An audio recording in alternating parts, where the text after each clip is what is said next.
மாணவர்களின் பிரச்சனை, நாங்கள் தமிழ் மீடியத்தில் படித்தவங்க இங்கிலீஷில் எப்படி பேச வேண்டும் என்ற அனுபவம் இல்லை. எப்படி இங்கிலீஷில் சென்டென்ஸ் ஃப்ரேம் செய்ய வேண்டும் என்பதெல்லாம் தெரியாமல் எங்களால் எப்படி சென்டென்ஸை உருவாக்க முடியும், பேச முடியும். எங்கள் காலேஜில் இங்கிலீஷ் பேசுகிறதுக்குன்னு தனியாக ட்ரைனிங் எல்லாம் தரமாட்டாங்க. இங்கிலீஷ் லேப்னு ஒன்று வச்சுருக்காங்க, ஆனால் எங்களுக்கு அது என்னென்னு புரியாது. இங்கிலீஷ் அடிப்படை தெரியாதவருக்கு இங்கிலீஷ் லேபில் எப்படி பேச வைக்க முடியும்? ஒரு சில இங்கிலீஷ் ஸ்டாஃப் இங்கிலீஷ் கிராமர் எடுப்பாங்க, அதில் இங்கிலீஷ் கிராமர் எப்படி இருக்குன்னு சொல்லி தருவாங்களே தவிர இங்கிலீஷில் பேச வைக்க முடியாதுன்னு அவர்களுக்கே தெரியும். எங்களுக்கு அடிப்படையே இல்லை. இங்கிலீஷில் எப்படி பேசணும் என்கிற அடிப்படை கிளாஸ் இல்லாமல் சும்மா இங்கிலீஷ் லேபில் உட்காந்தா என்ன புரியும்? நானும் எல்லா புக் ஷாப்லேயும் இங்கிலீஷ் எப்படி பேசுகிறதுன்னு புக்கை தேடுவேன். நிறைய கிராமர் புக்கில் தமிழ் இங்கிலீஷ் சென்டென்ஸ் இருக்குமே தவிர எப்படி உருவாக்கணும்னு எந்த புக்லேயும் இல்லை. ஒரு லாங்குவேஜில் பேசணும்னா ஒன்று அந்த ஊருக்கு போய் 2 வருஷம் இருக்கணும், இல்லை இங்கேயே இங்கிலீஷ் பேசுகிறதுக்கு ஒரு முறை மெத்தட் இருக்கணும். சும்மா தர்க்கம் பண்ணலாம். இதுதான் நிதர்சனமான உண்மை. எனது மொழியில் நான் எவ்வாறு பேசுகிறேன் அதையே நான் இங்கிலீஷில் பேசுவதற்கு அந்த மொழியில் பேசுவதற்கான சென்டென்ஸ் மேக்கிங் தெரிய வேண்டும். எங்கள் காலேஜில் எல்லாம் எல்லோரையும் இங்கிலீஷ் பேச வைக்க சிரத்தை எடுக்க மாட்டார்கள். ஏற்கனவே இங்கிலீஷ் பேச தெரிந்த மாணவர்களை மட்டும் நல்ல கம்பெனி இன்டர்வியூவில் செலக்ட் ஆவார்கள். நாங்கள் அவங்க மாணவர்கள் தான், ஆனால் diploma, UG, PG, MP, IT முடிந்திருந்தாலும் எங்களால் நல்ல வேலைக்கு போக முடியாது. கல்லூரி முடித்த மாணவர்களின் மனவேதனை. நாங்கள் ஸ்கூலில் படிக்கும்போது இங்கிலீஷ்னா பயம், காலேஜ் வந்ததுக்கப்புறம் இங்கிலீஷ்னா போர். இன்டர்வியூ வந்தோம் தான் தெரிஞ்சது நான் எவ்வளவு % வாங்கியிருந்தாலும் இங்கிலீஷ் பேசாவிட்டு நல்ல வேலை கிடைக்காது என்று. இங்கிலீஷ்க்கு என்று கல்லூரியில் படிக்கும்போது கல்லூரி பயிற்சி கொடுத்திருந்தால் எனக்கு இந்த நிலை வந்திருக்காது.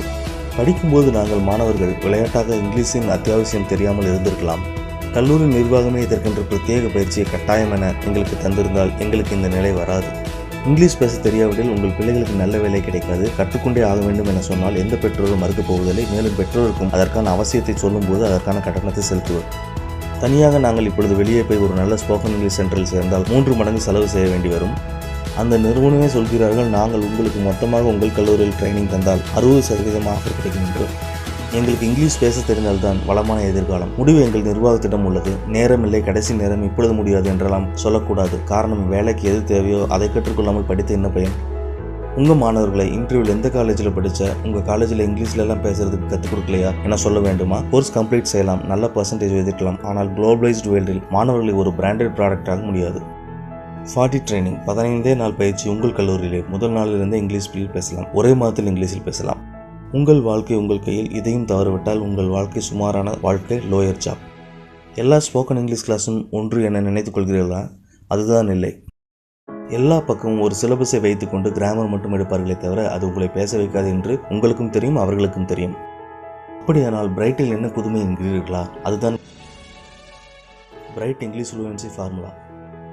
முதல் நாளிலிருந்தே purely speaking, grammatical and written அனைவரும் மைக்ரோசாஃப்ட் பயன்படுத்தி வந்தபோது எவ்வாறு ஆண்ட்ராய்டு சாஃப்ட்வேர் வந்ததோ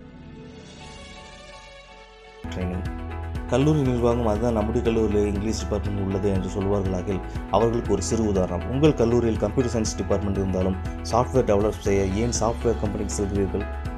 பிகாம் டிபார்ட்மெண்ட் இருந்தாலும் டேலி சாஃப்ட்வேர் ஏன் பயன்படுத்துகிறீர்கள்? நீங்களே ஒரு சாஃப்ட்வேர் தயாரிக்க வேண்டும் அல்லவா? அப்படித்தான் இங்கிலீஷில் நன்றாக பேச வேண்டும் எனில் பிரைட் கற்றுக்கொள்ள வேண்டும். எந்த கல்லூரி நிர்வாகம் இங்கிலீஷ் பேச்சு திறனுக்கு முக்கியத்துவம் தரவில்லையோ அவர்கள் மாணவர்களின் கல்வி அறிவை மட்டும் கொடுத்து பயனில்லை. காரணம், நாம் உலகமயமான கல்வி முறை, உலகமயமான வர்த்தகத்தை, உலகமயமான வாழ்க்கை முறை, உலகத்தின் கடைக்கோடி வரை தொடர்பு கொள்கிறோம். அதற்கு உலக பொதுமொழியான இங்கிலீஷ் வேண்டாமா? வெறும் கல்வி அறிவு என்பது பெற்றுக்கொண்ட கல்வி அறிவை மட்டும் வைத்திருப்பது. ஆனால் அதை வெளிப்படுத்த ஆங்கில பேச்சு திறன் இல்லை எனில் அறிவு பெற்றிருந்தும் பயனில்லை. கல்வி என்பது கத்தி போன்றது, கூர்மை என்பது ஆங்கில பேச்சு திறன் போன்றது. கூர்மை உள்ள கத்திகளுக்கே வாய்ப்பதில்லை.